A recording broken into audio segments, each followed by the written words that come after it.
I've been talking for like 5 minutes and didn't realize I wasn't live. um, Thank you, Megan. Yes, it is Mother's Day. It is also my birthday. I'm gonna switch cameras. I got stuff. So Andrea Vitamus, who I've been studying under for over 10 years, does a class every other Saturday, and so I got stuff on my desk from class.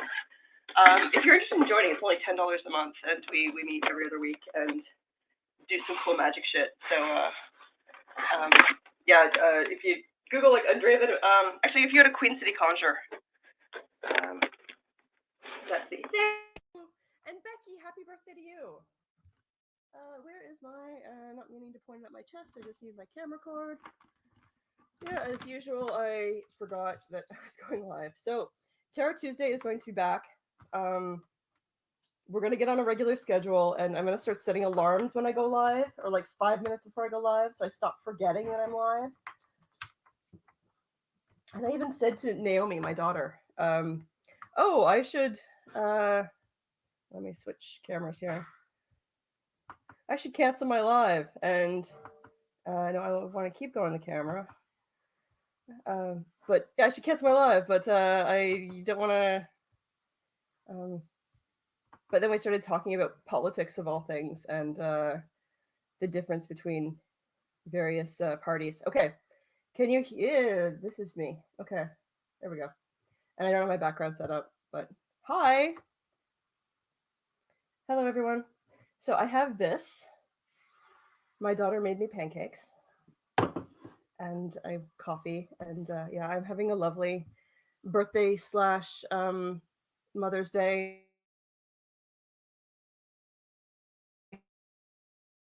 with the exception of Merlin. Come here, Merlin. So I have being outside. There's a baby gate, and he's figured out how to move the baby gate.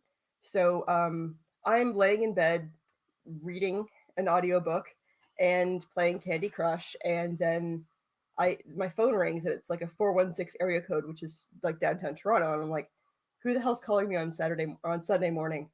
And then I got a text from the same number saying, is this Merlin's owner? Because Merlin's outside having a happy, yeah, he's taking himself for a walk. Um, yeah, I called him back, and Merlin had got out, and he. I'm not on a busy road anymore, thank the gods. My old house in downtown, my old apartment in downtown Hamilton, I was right near a major road. I was right on a major road, and yeah, he got out twice. But now he's getting here. He's getting out like twice a day, so I need to secure the baby gate a little bit better. What a guy! What a guy! Like he's yeah. My grandmother would call him a schnickel Fritz. Thank you. I have no makeup on and I'm in my pajamas still. Merlin actually has plans at noon and it's about 11:10 right now, so I'm not staying on for too long. Um, yeah, I just kind of wanted to pop on and enjoy birthday loveliness. And I think originally I was going to read tarot today. Something kind of neat happened, like with Lil Breezy saying how great I looked because the other night I was out for an evening walk because I walk Berlin every night. Naomi was sleeping; she was having a nap. Like she started napping at like 7 o'clock at night, and I'm just like, oh, I'll just let her sleep. And so I went for a very long walk with Merlin, and this city closes down at like 9 o'clock on a Friday night. So there was nowhere to get food, and there's an A&W not far from me. So I just went to the A&W, waiting for my order, and this guy walks in, and he's like, "You're probably one of the most beautiful women I've ever seen. Is there any way I can get your contact information?" And yeah, I'm sitting there like no makeup. I've got sweatpants and a sweatshirt on. I've got my pretty green coat on. But yeah, dude was so I gave him my number. I haven't heard from him, but it was a good ego boost just before I turned 42. So I don't remember the last time I was, um, you know, randomly asked for my number, but yeah, he was polite and he was not bad looking either, but um, yeah, quite a bit younger than I am, and you know, we'll see, we'll see. I may never hear from him, and that's fine. So yeah. So today my plan, it's almost quarter to 11. Does a birthday dull the effects of retrograde? I don't think so. I got to remember to use my Freddie Mercury retrograde servitor. Um, Marissa, every time you got a number, you were in sweats and unshowered. Yeah, yeah. Maybe it's just the confidence of looking natural. But yeah, it felt good. Um, and he was appropriate about it. Like if a guy's creepy about it, I quickly tell him to go. But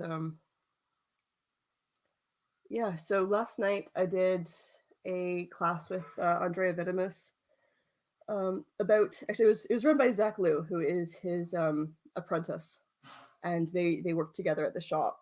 Zach is a um, traditional Chinese doctor. I believe he can't call himself a doctor in Canada. If he was in China, he could call himself a doctor.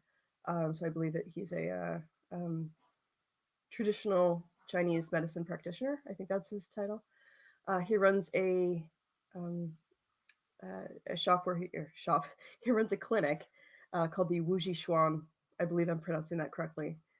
Um, and he does acupuncture with the needles. I've never had it done because I'm terrified of needles. Acupressure and some other traditional Chinese medicine. Anyway, so Zach ran the class, and it was Andrea's techniques about root chakra root chakra stuff. So we're going to go through all 7 of the chakras, and yeah, it was really good. We were having some really good experiences, and yeah, you can, if you have the ingredients on hand, you can use them. So I think the ingredients we used last night were um, mostly just stuff that I had in my pantry. So I think it was like cinnamon and ginger, and then there was a crystal used as well. I don't use crystals in my practice, as many of you know, but yeah, if you do use crystals, then use that. And then so you could have like bought the kit from him, or you can buy it on your own. And then we used a red candle, so it was super cool. So yeah, if you're interested in learning magic from someone who's you know a pro at it, yeah. For me, like in my own practice, because I my practice is relies heavily on druidry, I don't tend to use chakras. I mean, that's kind of a Hindu thing, and I'm going, I don't want to um, appropriate, but I use the 3 cauldrons. So in druidry, there are 3 energy centers. There's um, the lower cauldron, which is the same as in qigong, the dian tian. So it's like your lower belly. There's your center cauldron, which is at your heart, and then there's the upper cauldron, which is at your head. And so that's what we use in druidry instead of chakras. Um, I went on a date last week with a gentleman who was um, he grew up in India, or grew up kind of all over the world, but he lived in India for a while, and he's a practicing Buddhist, and uh, he's a yoga instructor, and does all these different modalities with yoga. And so we had this really fascinating conversation about yoga and Hinduism and spirituality, and we were talking about the number 108 and how that appears in Hinduism, because there are 108 names for Ganesha, and how a mala, like the mala beads, is always 108 mala beads. And the neat thing about that is the Celtic rosary is 54, so it's half of 108. And in the minor arcana in tarot, there are 54 minor arcana. But there are actually 108 chakras. They're not all inside the body. Some of them are around the body. And so I thought that was really cool how that number keeps appearing. And there are several numbers. I don't know numerology. I wish I did. Do I have a? No, I thought I had a numerology for dummies book, but I'm sure I can buy one. So yeah, that's kind of where my love life's at. Is I'm starting to date. I am going to do a 28-day challenge where I do 28 days of love magic. You're welcome to join me in that. So I'm not going to be doing like the virtual live because it's just a meditation. I will give you the meditation that I use, and then you can follow along if you are looking for love. So this particular one is about attracting love to you.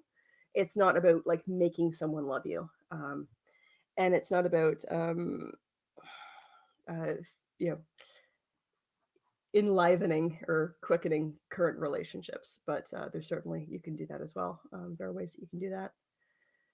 There are a lot of love spells out there that are very um, they're more like lust spells than love spells, and I think Terry and I were talking about this when I had Terry on my Friday. My Friday night show is going to start up soon as well. Again, that yeah, somebody was putting rosemary into a love spell, and rosemary can be a very masculine herb. So if you're looking to attract a man into your life, that can be good. But it's also about clear thinking, and if you're trying to like seduce someone, maybe you don't want them thinking clearly. So I thought that was um, a neat revelation. It's like a neat understanding perspective. There we go. Words should work, don't always. I hope everyone's having a fantastic day. Is there anybody who would like a? Do I have a tarot deck? I don't even have room on my desk right now. It's all over the place.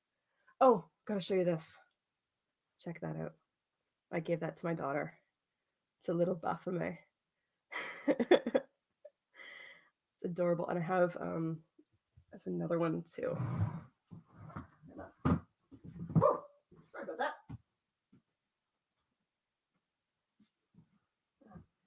Got this little Baphomet too. His horns are kind of crooked, so we'll bend them in. Yeah, these are adorable. Yeah, Marissa, there's absolutely nothing wrong with enjoying being single if that's what works for you, and if you enjoy it and you're happy, you don't need another person to complete you. But I think I've been single for a while, and I yeah, I do okay single. Like I don't need someone, but I'd like that companionship, and I think I would like to get married someday. I've never been married, and I'm now 42, and a lot of men have wasted my time, and yeah, I think I'm ready to settle down. Um, I've been ready for a while, and I think that um, I have. I've realized now that a lot of my issue has been ignoring red flags because I fear abandonment. And so there'll be a red flag and I'll justify it, and there'll be another red flag and I'll justify it. And then before I know, like I'm drowning in red fabric and um, find it difficult to get out. So yeah, these are things that I'm needing to reinforce of when I see a red flag of putting that boundary down and not letting my yeah, the instability of dating is it's a pain in the ass. And my first dates are like interviews. Usually they're in public. Actually, they're always in public. Usually they're at a Starbucks. If the weather's nice, we'll go for ice cream. And I ask difficult questions about like politics and values and things like that. I would date someone who's not necessarily the same political leaning as me, as long as their values were the same. So if someone was like more fiscally conservative, I mean, I tend to lean left. That's not a secret. If someone was more fiscally conservative, I'd be fine with that. We don't have to be the same. We don't have to be the same religious background. It's about values. So if someone was, anti-LGBTQ, my daughter is part of that community, and if someone was racist, like these aren't things that I would ever compromise on. I don't think that I could ever um, be with someone who's extreme on the right, or who you know wears the red cap. I call them megats. um, yeah, it's just not my bag.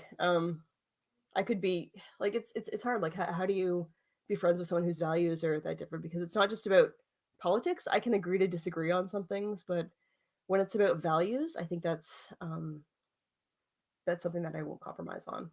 Like I've mentioned before, a friend of mine is trans. I haven't seen her in so long because of COVID.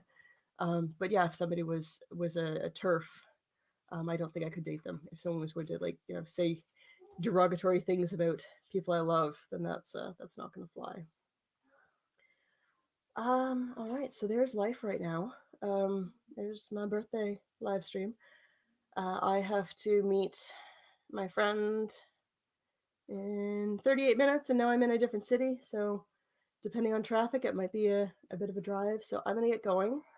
Um, Beckie, happy birthday again. Happy birthday to all of my mummy friends. Marissa, happy Mother's Day. Megan, happy Mother's Day. Emma, I don't remember if you have little ones.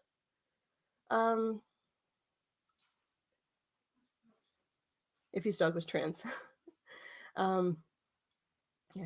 Merlin's going to play with his girlfriend and his best friend. I am going to hopefully film Merlin and Dora and Bo because oh my god, they're so cute. Bo is just like super chill. He just watches them, and then Dora and Merlin play like there's no tomorrow. See who else is in my chat if I need to give a happy mother. Little Breezy Brazil. I don't know. Are you a mom? If so, happy Mother's Day. If not, happy beautiful Sunday. Is there anyone else I'm missing? I don't think so. Okay, so I'm gonna get going. Grown up little ones. Okay, well, happy Mother's Day to you. Your baby's 18 today? Oh, yeah, it's hard. I'll see if I can get Naomi in on camera. Naomi? Naomi? Yeah? My pumpkins would like to say hello to you. Okay.